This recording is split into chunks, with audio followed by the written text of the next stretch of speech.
Jada ez dakit zer egin, etxita nago, ezin dut gehiago, oihu egin nahi dut, naskatuta nago, dena amaitu nahi dut, hau egon ezina. Nire bihotza etxipen ez daupadaka sentitzen dut, gehiago ezin dudala jakiteak barrutik hiltzen nau. Ez nago bakarrik, familia handi bat daukat, babesa eman eta maite nagoena, baina ez da nahikoa. Lau haizetara norbaitek honekin bukatzea oiukatu nahi dut, eta sufrimendu guzti honi amaiera ematea.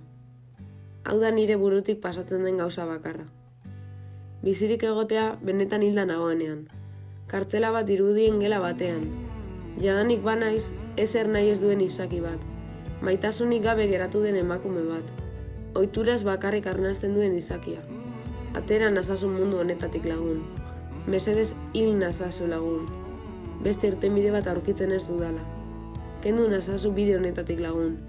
Zure sufrimenduan pentsatzen duzu, baina nirean pentsatzen alduzu.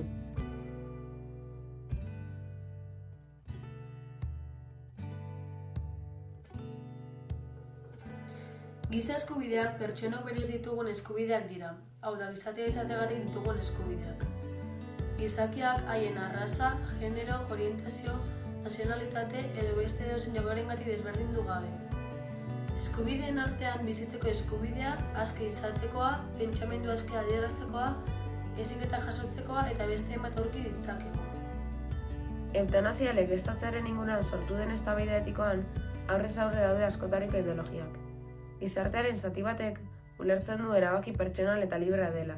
Beste zati batek uste du gizaki baten heriotzan parte hartze aktiboa izatea edo laguntzen bate hutsa, baimendua eta askatua izan arren, borondatez, gaixotasun sendaezin eta jasanezin kasuetan izan da ere, ekintza desmorala dela, eta delitu izaten jarraitu behar duela. Gai honek eragiten duen eztabaida sutsuan, zalantzarik gabe, hainbat kontzeptu hartu behar dira kontuan. Besteak beste duintasuna eta askatasuna. Duintasuna da norbere buruan norbere eskubideak eta askatasunak errespetatzea, humilaziorik gabe.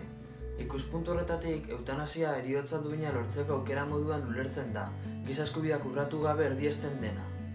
Azken finean, planteatzen zaigun erronka handienetariko bat da argitzea bizitza duina zer den eta heriotza duina zer den. Ondorioz, eztabaida etikoez haratago, heriotzari buruzko eztabaidak eramaten gaitu gure gizarteak nahi duen bizimoduari buruzko gogoetara. Ildo beretik, heriotza, duin eta askearen kontzeptuak gure bizitza zehazten duten balio etikoak berriro definitzeko gonbita egiten digu. Bitartean, interesgarria izango da erabakitzea ea eutanasiak edo lagundutako buruhilketak eskubide bermatua izan behar duten ala eskatzen dutenentzat etorkizuneko gizarteetan. Eutanasiari bai. Eutanasiari bai.